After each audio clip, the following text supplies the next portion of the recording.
l'ange apprend à Tobie que si la prière précède l'acte, celui-ci devient saint, béni et fécond en joie véritable et en descendance. Voilà ce qu'il conviendrait de faire. Aller se marier, d'une part, en étant poussé par le désir d'avoir des enfants, puisque c'est là le but de l'union humaine.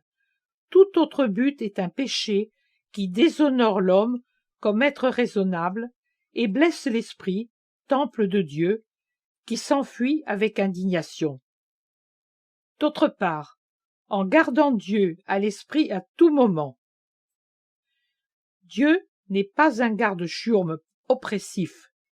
C'est un Père bon, qui se réjouit des joies honnêtes de ses enfants et qui répond à leurs étreintes par des bénédictions célestes et par l'approbation, ce dont la création d'une nouvelle âme est la preuve.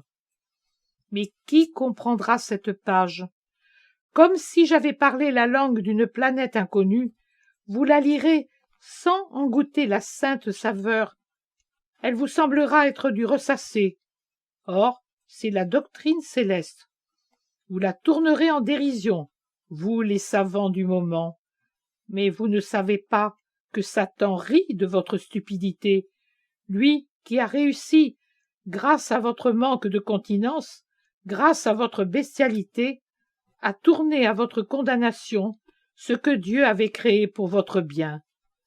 Le mariage en tant qu'union humaine et sacrement.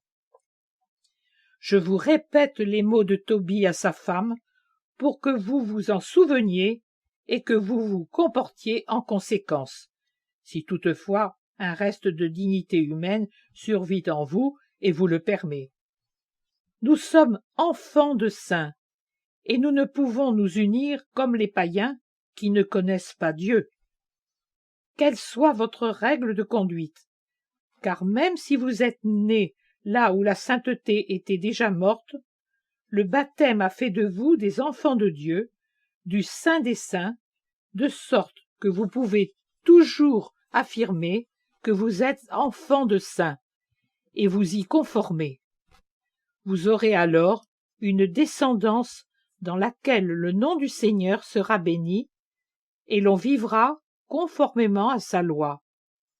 Or, quand les enfants vivent conformément à la loi divine, les parents en profitent, car elle enseigne la vertu, le respect, l'amour, si bien que les premiers à en bénéficier après Dieu sont les heureux parents, ces saints époux qui surent faire de leur mariage un rite perpétuel et non un vice déshonorant.